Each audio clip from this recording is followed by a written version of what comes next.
증거할 본문 말씀입니다. 다니엘서 9장 1절입니다. 메대 족속 아하수에로의 아들 다리오가 갈대아 나라 왕으로 세움을 입던 원년, 그 통치 원년에 나 다니엘이 서책으로 말미암아 여호와의 말씀이 선지자 예레미야에게 임하여 고하신 그 연수를 깨달았나니 곧 예루살렘의 황무함이 70년 만에 마치리라 한 것이니라.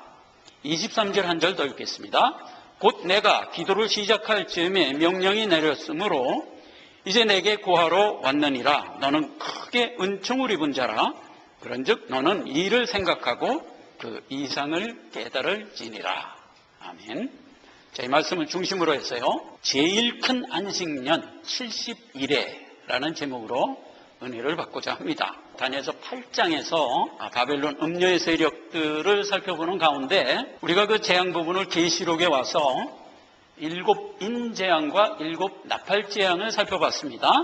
7 인재앙은 재앙이 가지고 있는 근본적인 영적 실상에 대한 설명이었고요. 나팔재앙은 그것이 실질적으로 어떤 모습으로 드러나는가 하는 것을 살펴보았던 것이죠. 다시 다니엘서 9장으로 온 겁니다. 상황이 어떤 때냐 하면 이 바벨론이 70년간 관리하던 시기가 끝이 났습니다. 메대와 바사라는 나라에 의하여 멸망되고 그 다리오 왕 원년 때 다니엘이 이제 기도를 하는 가운데 깨달은 한 이상에 대한 얘기인 것입니다. 71회 이상이었단 말이에요. 그래서 이제 이 71회가 어떠한 내용을 가진 계시냐 하는 것을 이제 우리가 살펴보려고 하는 겁니다. 지금 성경을 살펴보는 가운데 다리오 왕, 또 아하수에로 왕 이런 이름들이 계속 나오는데 그 이름이 동일한 이름으로 반복이 돼서 나오는 것을 이제 우리가 보게 되는데 이 당시에 열왕들이 왕의 이름을 정할 때 자기 선조의 이름을 따라서 또 정해요. 그래서 이제 다리오 왕 원년 그러면 여기서 얘기하는 다리오 왕과 훗날 나오는 또 다리오 왕은 다른 인물이에요. 그러니까 이제 그런 걸 혼돈하지 마시라는 얘기를 미리 해드립니다. 지금 다니엘이 뭐를 봤냐 하면 그러니까 유대 나라가 하나님한테 불순종해갖고 망하는 시기에 태어난 청년이었습니다. 결국은 바벨론이라는 강대국에 의하여 점령을 당해버렸어요. 전부 백성들이 포로로 바벨론 나라로 끌려갈 때 다니엘도 함께 끌려갔던 자예요. 다니엘이라는 이분은 바벨론 점령 70년 기간에 대로 생을 살면서 목도를 했고 그리고 바벨론을 멸망하고 원래 메대와 바사를 주관했던 자는 고레스였어요. 자기 외삼촌을 왕으로 옹립을 합니다. 그렇게 해서 세운 왕이 다리오 왕이거든요. 그런데 이 다리오 왕이 이제 62세의 왕이 돼갖고 그 당시에 나이가 많아서 자연사를 해요. 2년 후에 죽고 그래서 이제 고레스가 왕이 되지요. 그렇게 해서 다니엘이 언제까지 있었냐면 다리오 왕이 2년 7위하는 때도 총리였었고 고레스 왕 3년까지 있었던 거로 기록이 되어 있어요. 거의 100세 가까이 살았던 분이었습니다.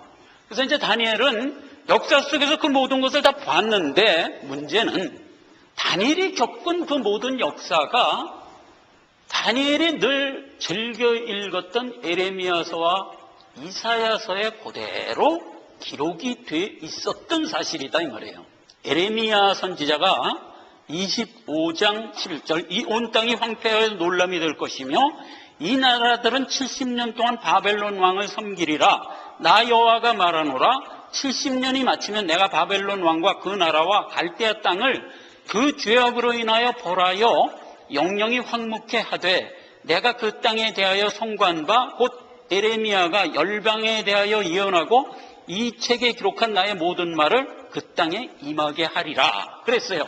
그래서 유다는 바벨론에게 점령당해서 70년간 포로 생활을 하리라 라고 예언을 했고 70년이 마치면 이 말이에요. 포로로 끌고 갔던 그 갈대아 나라를 영영 망하게 할 거라는 거예요. 근데 이제 하나님의 역사는 전적으로 누구 중심이냐면 자기 백성 중심이에요.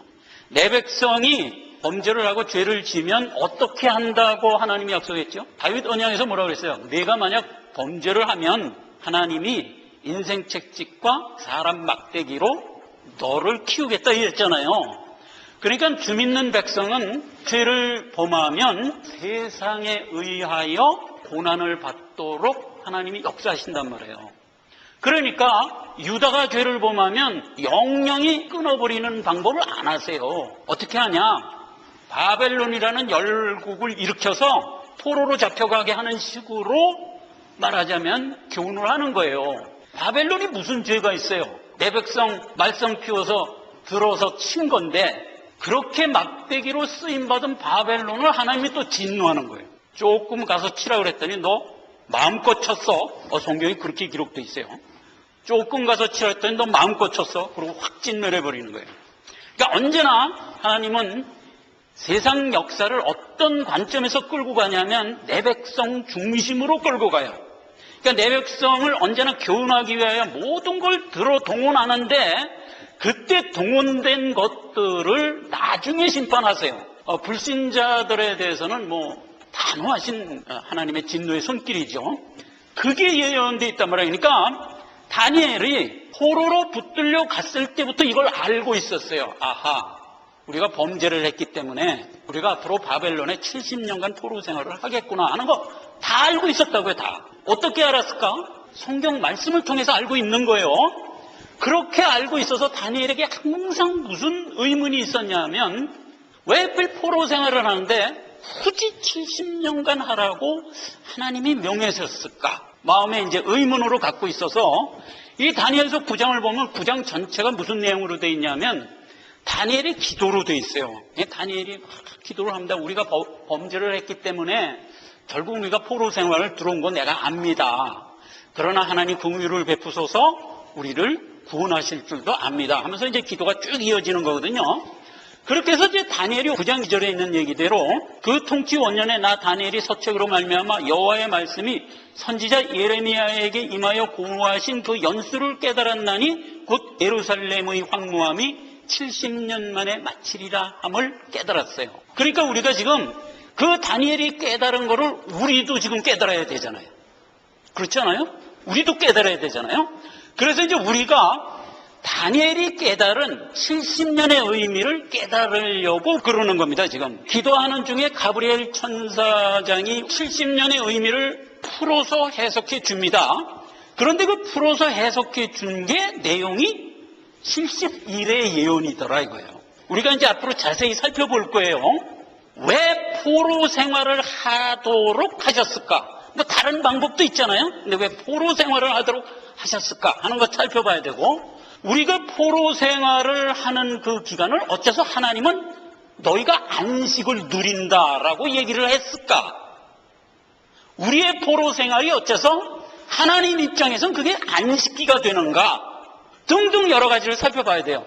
그래서 이걸 쭉 살펴보면 하나님의 구속사의 의도를 우리가 알게 돼요.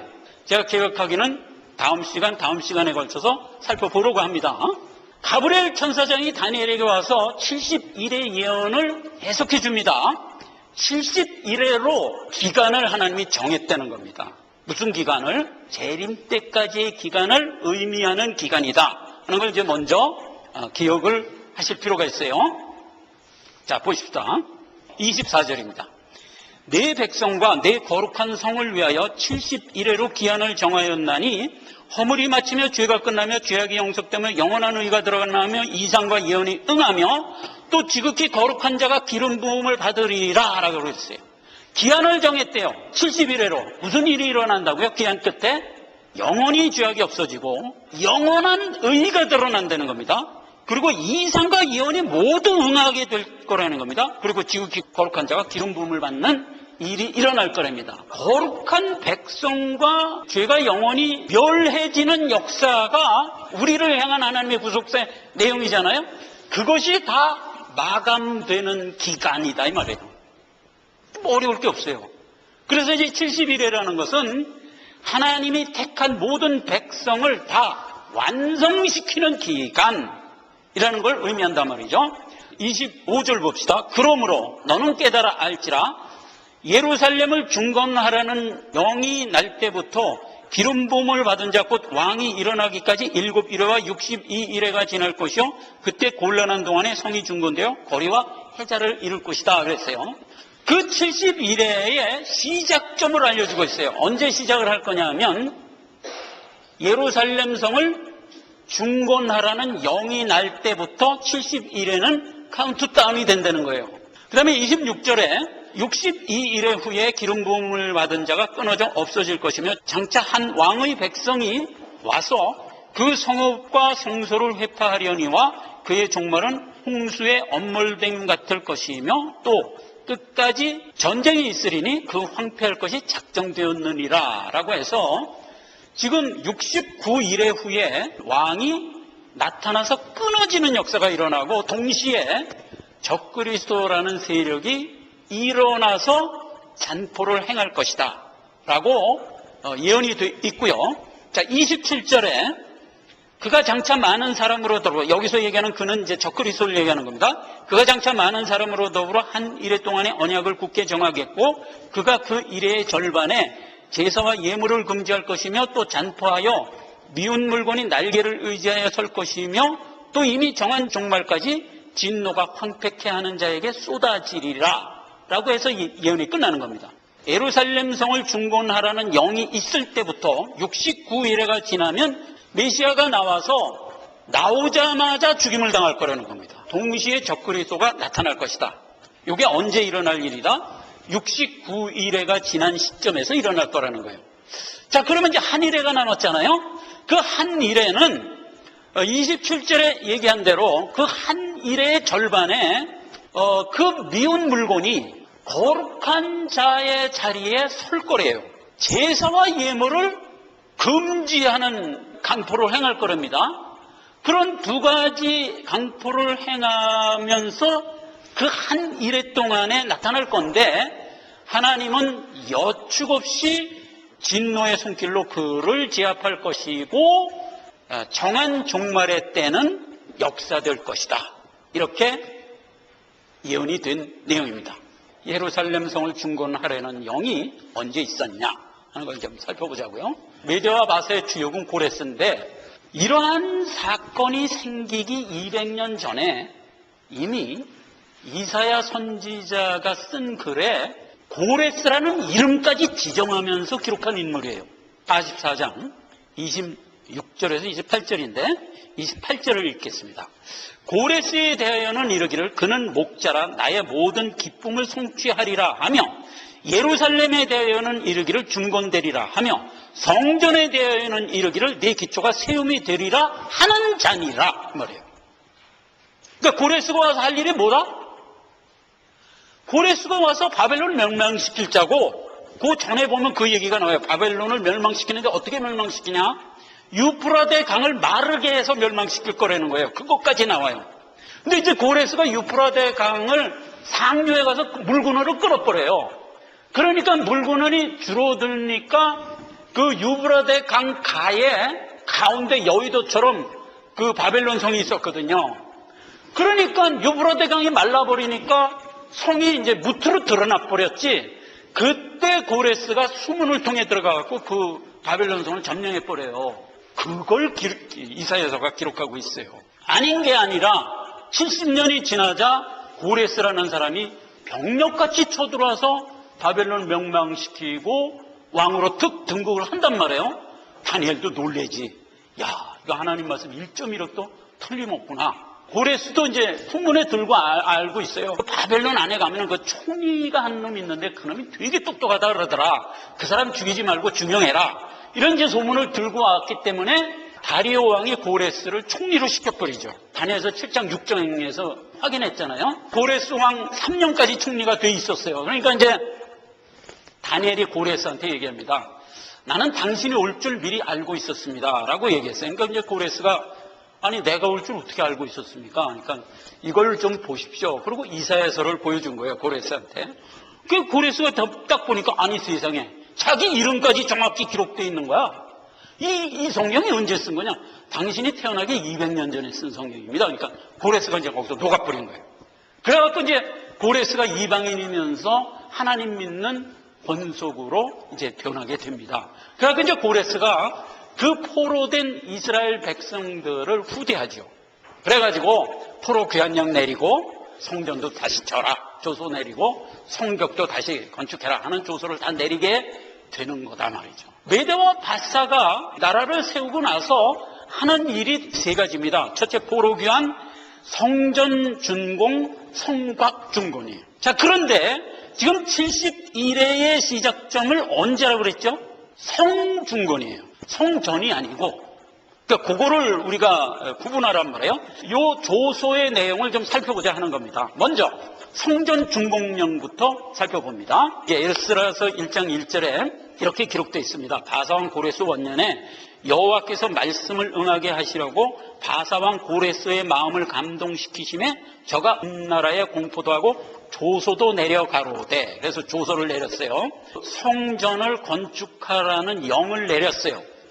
성전을 건축하려고 그랬더니 거기에 누가 살고 있었냐면 사마리아인들이 살고 있었어요. 여러분, 사마리아인들이 누군가에 대해서 좀 이 시간 정돈을 합시다. 이스라엘은 원래 다윗이 초대왕이 되고 2대를 지나고 솔로몬의 아들 르호보암이 왕이 됐을 때 둘로 갈라지는 거 아시죠? 북이스라엘과 남유다로 갈라집니다. 그때 갈라졌을 때 북이스라엘은 10지파가, 남유다 그래가지고 베냐민 지파하고 유다 지파 2지파가 이렇게 해갖고 둘로 갈라져요. 그래갖고 이제 유다 지파는 유다라는 나라로 그냥 존속을 하면서 예루살렘을 중심으로 해서 남유다에 남아 있었고, 이렇게 갈라진 그 북이스라엘은 사마리아를 수도로 해서 거기서 이제 10지파가 살고 있는데, 이들이 무슨 문제를 일으키냐? 예루살렘 가서 예배를 못하니까 자기가 거기다가 성전을 졌는데 산당을 진 거예요. 그래갖고 거기에 신으로 금송아지를 져서 그걸 섬겼어요. 우상숭배하는 거잖아요. 그러고 이제 우상숭배하면서 북이스라엘 나라가 250년간을 지속합니다. 그렇게 지속을 하니까 하나님이 진노를 하고 아수르라는 열국을 보내서 진멸을 시켜버렸어요. 그래갖고 이스라엘이라는 나라가 그때 완전히 진멸을 하고 나머지 유다가 150년가량을 지속을 하다가 바벨론에게 멸망당해서 포로로 끌려갔던 거거든요. 자, 그래서 그때 10지파는 이미 솔로몬 왕 이후에 갈라진 때서부터 우상숭배해서 한 250년을 살고, 아수르에게 멸망당한 이후부터는 이방인과 섞여서 그만 10지파의 흔적을 찾아볼 수 없는 잡족이 돼버렸어요. 말하자면 이방화된 혼혈의 이스라엘 백성이 돼버린 거예요. 그래갖고 이제 이 유다 백성들은 비록 자기네들이 바벨론의 포로로 끌려 들어갔어도 그 사마리아를 중심으로 살고 있었던 10지파의 사마리아인들은 인간 취급을 안 했습니다. 그 성전 재건 영을 받고 고향으로 돌아와 보니까 거기에 누가 있었냐면 그렇게 잡족이 되어 있었던 사마리아인들이 살고 있었잖아요.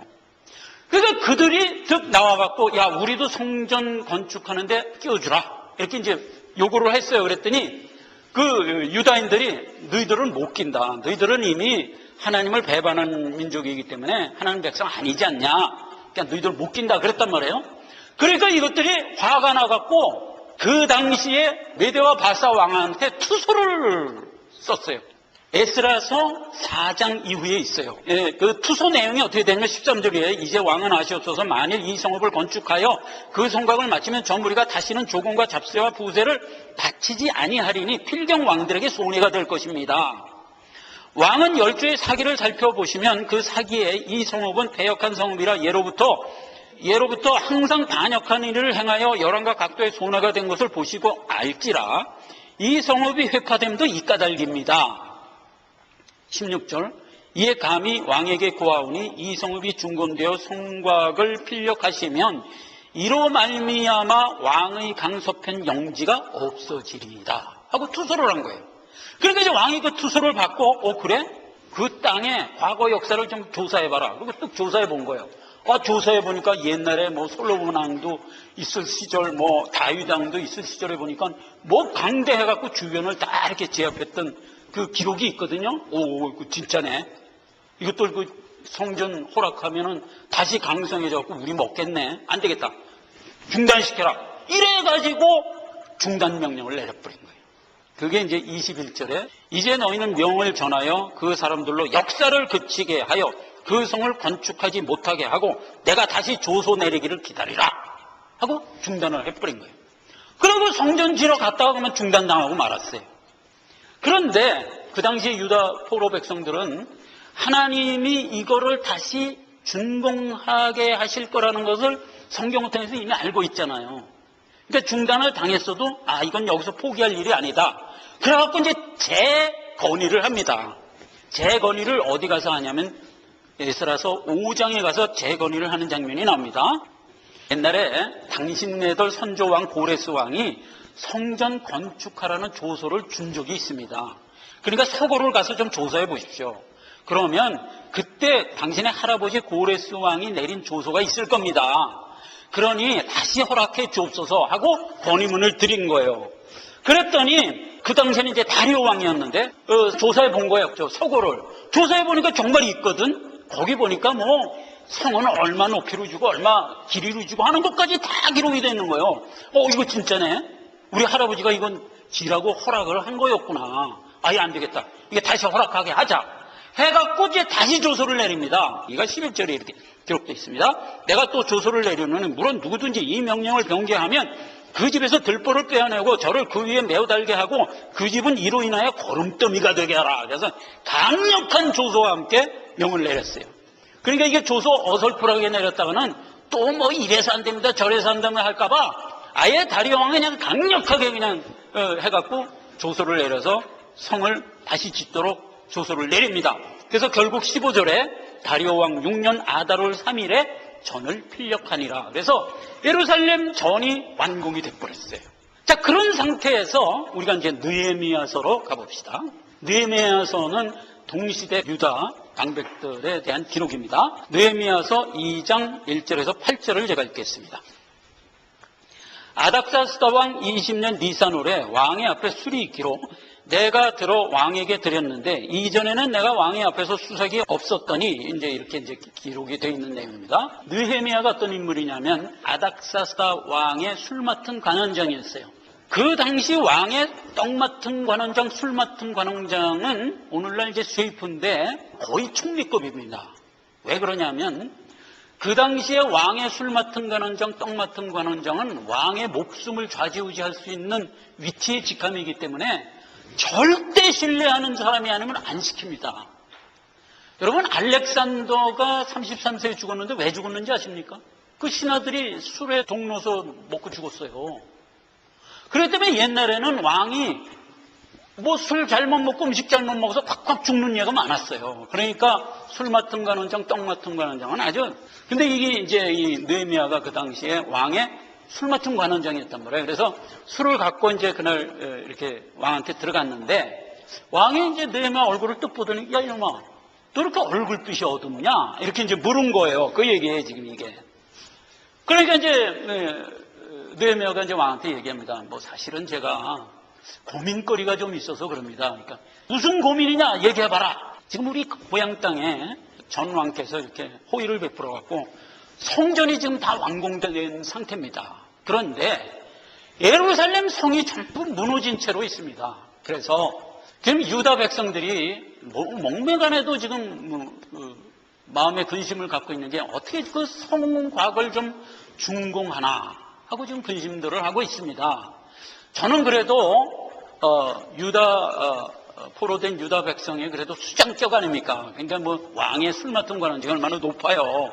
그렇게 해서 이제 수장격에 제가 있으니까 백성들이 나한테 와서 어떻게 좀 힘 좀 써주십시오, 힘 좀 써주십시오 이렇게 건의를 하는데 솔직히 말해서 제가 무슨 힘이 있습니까? 왕이 도와주시지 않으면. 그래서 늘 근심이 있어서 그럽니다. 그랬단 말이에요.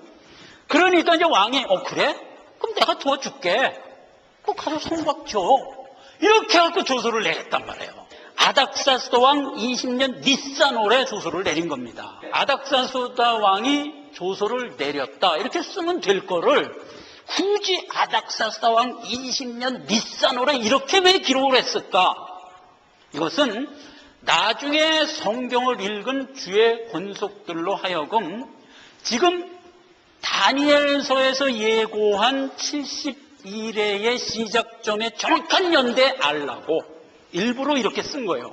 그래서 이거는 세계사 속으로 들어가 보면 아닥사스다 왕이면 크세르크스 왕 시절이거든요.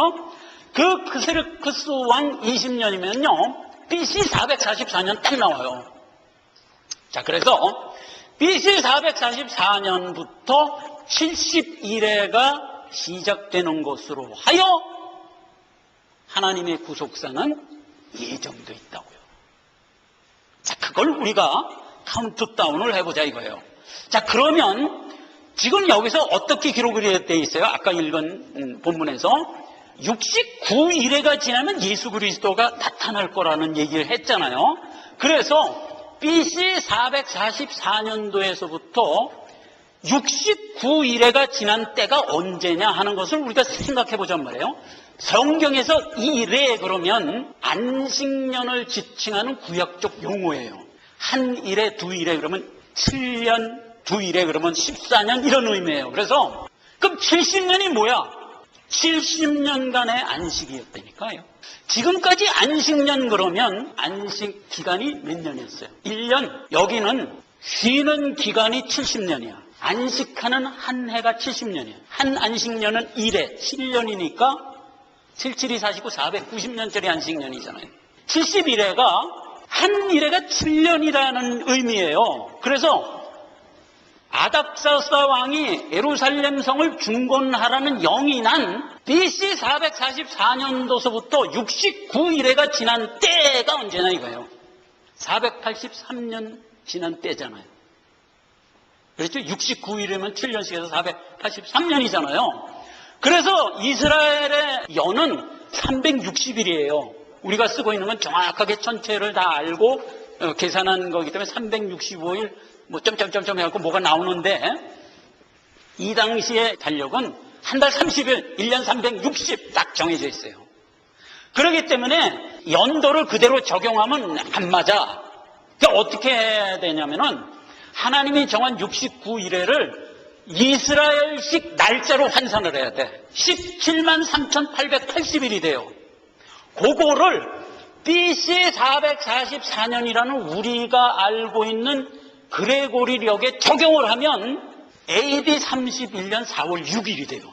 호산나 호산나 찬송하리로다 주의 이름으로 오시는 이요 하고 예수님이 낙이 타고 예루살렘 성에 입성한 날이었단 말이에요. 그래서 기름 부음 받은 자가 나타난 것으로 성취가 되는 겁니다. 그런데 기름 부음 받은 자가 나타나자마자 끊어지리라 그랬잖아요. 자, 그래서 오늘 이 시간에는 뭐를 좀 제가 살펴보려고 그러냐면은 예루살렘에 예수님이 낙이 타고 나타난 날 십자가에 못 박혀 죽으셔서 3일 만에 부활하시잖아요. 그래서 우리의 구원을 이루시잖아요. 이 역사가 BC 444년도에서 출발하여 69일에 만에 지금 우리가 눈으로 목도할 수 있도록 성취된 것을 우리가 보는 거예요. 지금 한 일회가 남죠. 자, 이 문제는 계시록 7 대접재앙에 대한 내용이란 말이에요. 자, 그래서 오늘은 예루살렘에 낙이 타고 입성하신 예수님이 그렇게 왕으로 오신 후에 일주일을 보내요. 우리가 부활주일 지키면서 뭐라고 얘기해요? 고난주간이라고 그러잖아요. 여러분 성경 마태복음 21장을 펴시기 바라겠어요. 예루살렘 성에 낙이 타고 입성한 그 이후의 일주일의 행적이 십자가 못 박혀 죽으시고 부활하는 것까지 이어지는 내용으로 되어 있어요. 요게 일주일간의 내용이에요. 그래서 하루하루를 살펴보자 말이에요. 이걸 고난주간이라고 그러잖아요. 예수님께서 십자가에 못 박히시기 전 성경에 기록된 한 주일간의 행적을 따라 그 받으신 순환을 다시 한번 되새기면서 보다 경건하고 기쁘게 부활을 맞이하기 위하여 정한 말하자면 기간이에요. 그 한 주간을 살펴보면 이렇게 돼 있어요. 첫째 날 종려주일이라고 그러죠. 왜냐하면 종려나무 가지를 땅에다 깔고 어서 오시옵소서 하고 백성들이 맞았거든요. 그래서 종려주일이라고 그래요. 그래서 그게 시편 118편 24절에 그 날을 지정하고 있어요. 그 다음에 스가랴서 9장 9절에는 그날이 이미 스가랴 선지자에 의하여 예언이 되어 있어요. 제가 읽겠습니다. 스가랴서 9장 9절. 시온에 따라 크게 기뻐할지어다. 예루살렘에 따라 즐거이 부를지어다. 보라, 내 왕이 내게 임하나니 그는 공의로우시며 구원을 베풀며 겸손하여서 나귀를 타시니 나귀의 작은 것 곧 나귀 새끼니라. 나귀 타고 오실 거를 스가랴 선지자가 이미 예언을 했죠. 마태복음 21장에도 2절에 이르시되 너희 맞은편 마을로 가라. 매인 나귀 새끼를 보리니 풀어 내게로 끌고 오라. 만약 누가 무슨 말을 하거든 주가 쓰시겠다 하라. 그리하면 즉시 보내리라 해서 제자들에게 가서 나귀 끌어오잖아요. 그렇게 해갖고 이제 숙성하는 겁니다. 두 번째 날은 예수님이 성전에 가십니다. 보니까 비둘기 파는 자, 돈 바꾸는 자 해갖고 성전이 완전히 강도에 구렬이 되어 있는 거야. 그래갖고 이제 예수님이 청소를 하죠. 녹곤을 묶어서 채찍을 만들어갖고, 그게 뭐 아프겠어요? 상징이지.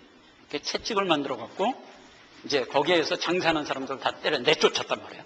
그렇게 해서 성전 청소의 내용으로 행적을 하세요. 마태복음 21장 12절. 예수께서 성전에 들어가서 성전 안에서 매매하는 모든 자를 내어쫓으시며 돈 바꾸는 자들의 상과 비둘기 파는 자들의 의자를 둘러 엎으시고 저희에게 이르시되 기록된 바 내 집은 기도하는 하나님의 집이라 일컬음을 받으리라 하였거늘 너희는 어찌하여 강도의 구려를 만드느냐. 이렇게 해서 이제 다 내쫓아 청소합니다. 오늘날 우리가 예수를 믿고 교회 와서 경배합니다. 근데 무슨 일을 합니까? 교회 오면. 요한복음 6장 29절. 하나님 믿는 일 하는 거예요. 하나님 믿는 일. 다른 일이 없어요. 일 만들지 말란 말이에요. 교회는 일하는 곳이 아니요. 와서 서로 친교하며 서로 위하며 서로 아끼며 사랑하며 하나님 말씀 들으며 일을 하는 곳이잖아요. 그리고 기도하는 곳이잖아요. 그 얘기예요. 이 청소를 했단 말이에요. 그게 이제 둘째 날이에요. 셋째 날, 무화과나무의 저주에 대한 교훈입니다. 마태복음 21장 17절입니다. 이 이른 아침에 성으로 나오실 때 시장한지라 길가에 한 무화과 나무를 보시고 그리로 가서 잎사귀밖에 아무것도 얻지 못하시고 나무에게 이르시되 이제부터 영원토록 네게서 열매를 맺지 못하리라 하시니 무화과 나무가 곧 마르니라. 이런 사건이 생겼어요. 자, 이게 무슨 얘기냐 이거예요. 베드로가 그 이튿날 가보니까 마르리라 했더니 그냥 싹 말라서 죽어버린 거예요. 그래서 이제 베드로가 깜짝 놀라갖고 어제 주님이 하신 그 무화과 나무가 홀랑 말라 죽었네요. 이렇게 얘기하는 장면이 나오잖아요. 우리가 하나님의 자녀로 부름을 받으면 우리는 산자예요. 산자면 잘한다는 점이에요. 그런데 성경에서 잘한다는 것은 무엇에 대한 얘기냐 하면 주의 성품으로 열매가 익어가는 듯이 자라는 것을 의미하는 자람이에요. 열매를 맺힌다는 것은 무슨 의미냐 하면 주의 인격으로 변해가는 것을 자람이라고 그래요. 그 자람이 없으면 불신자라니까요. 자기 자신을 확정하세요.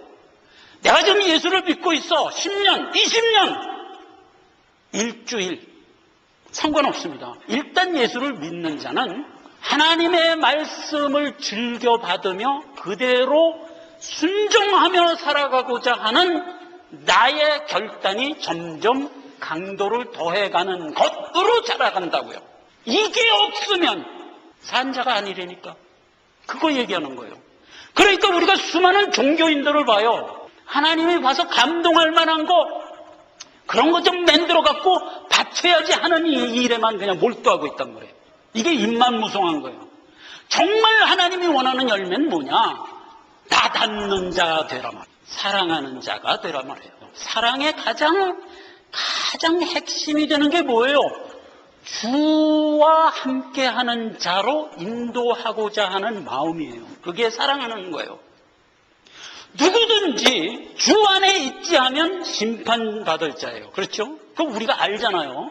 그렇기 때문에 우리가 누구를 바라보든 그가 주 안에 있기를 바라서 그에게 뭐를 한다면 그게 진정한 사랑이에요. 나머지는 다 세상적인 에티켓이에요. 그건 사랑이 아니에요. 이게 열매예요.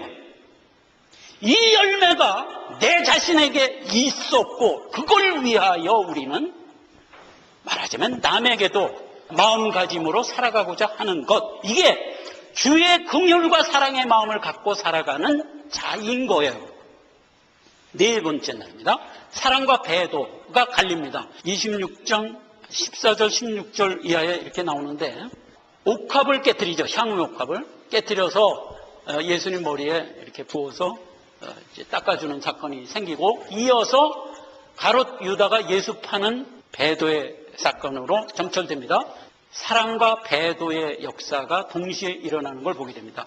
예수 그리스도의 구원의 역사가 세상에 선포되면 두 가지 현상이 생겨나요. 믿는 자가 생명 갖고 나오고, 안 믿는 자는 끝까지 안 믿어서 사망하고, 이렇게 두 가지 현상으로 나타나요. 그걸 이제 나타내 보여주고 있습니다. 그리고 이제 다섯째 날 유월절 성만찬과 세족식을 하게 됩니다. 그래서 성만찬은 뭐예요? 잔은 내가 너희를 구원한 언약의 피를 상징하는 것이다. 그리고 떡을 떼서 줬죠.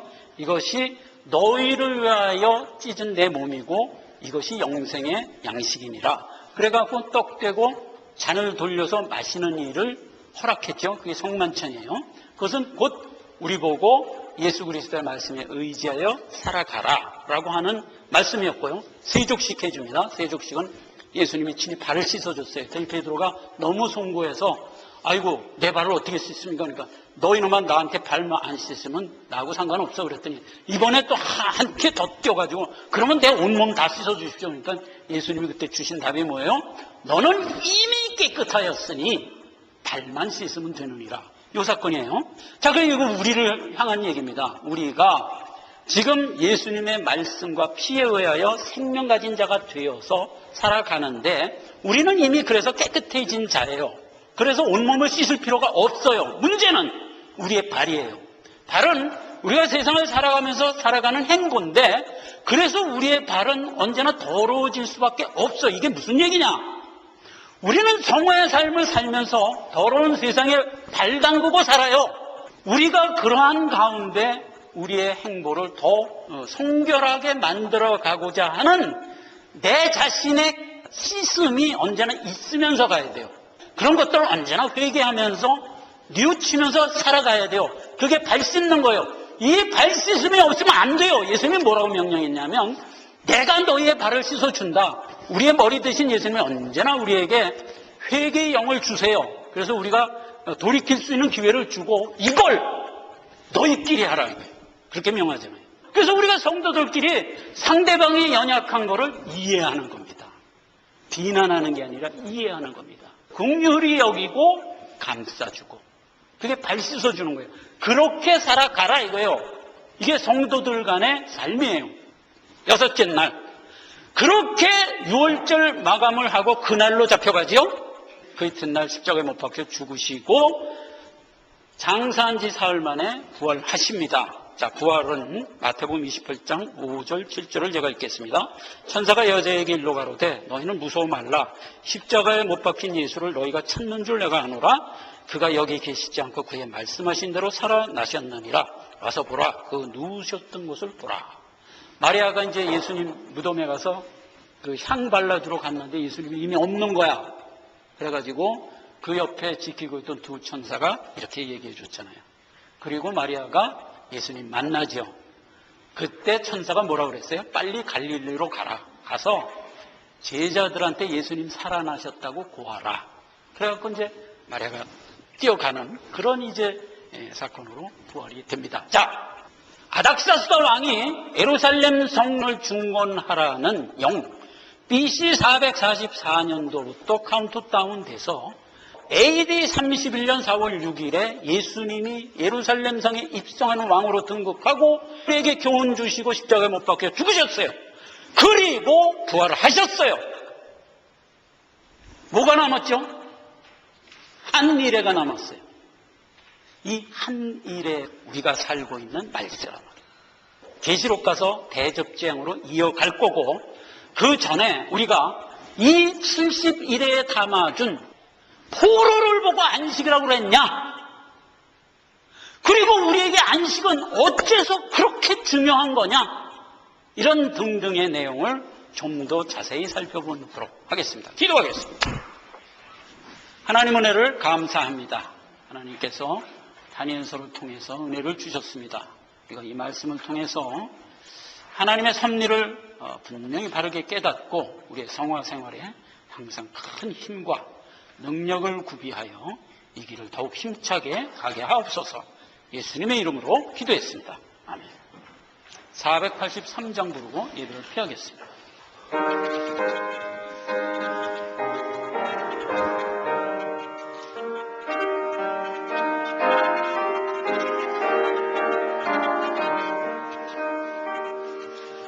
예수께 조용히 나아가 내 모든 짐을